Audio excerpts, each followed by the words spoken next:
This is Tim Talks About Everything, and today I'm talking about hunting stands. Through the generosity of some very kind people, I was given the opportunity to hunt in this new location, which I don't know a lot about it. I've scouted it some, and I've got some ideas of where to set up stands, but I really don't know for sure how the deer are going to be moving through here and whether I have chosen good locations. One thing I do know is that the stands that I've set up will help me to do a little more scouting from an elevated position and hopefully ambush a deer in the process. And if I have to move the stand or set up a blind, then I will definitely be doing that later on. But first I want to learn more about this property. So I right now am at the end of what is called the clearing. There are a few other hunters that are hunting out here, and I want to make sure that they know where I'm at and I want to know where they're at so we can help each other.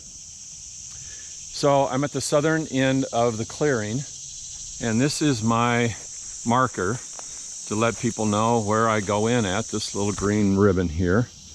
And now I'm going to take a little stroll.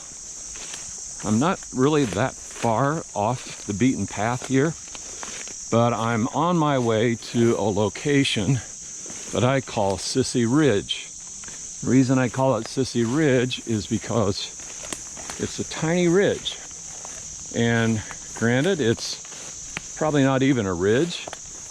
It is a rise in the ground, and it looks to me like there are deer that are using that ridge to walk along and maybe stay up and away, be able to see what's going on, and then have an escape route if something comes along that threatens them in the slightest.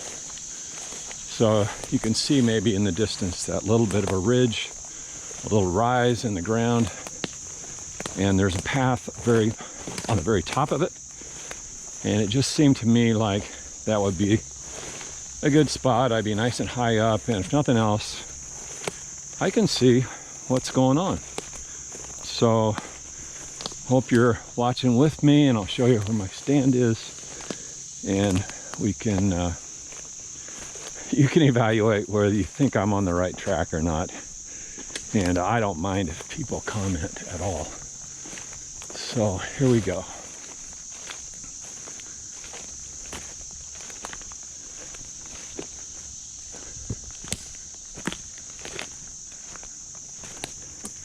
Maybe you can see my blue straps up there. I've found that it doesn't really matter whether your straps are camo, whether they're blue or black, just doesn't really matter.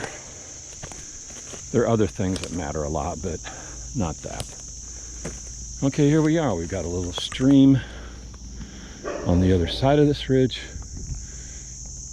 We've got some nice friendly dogs over there.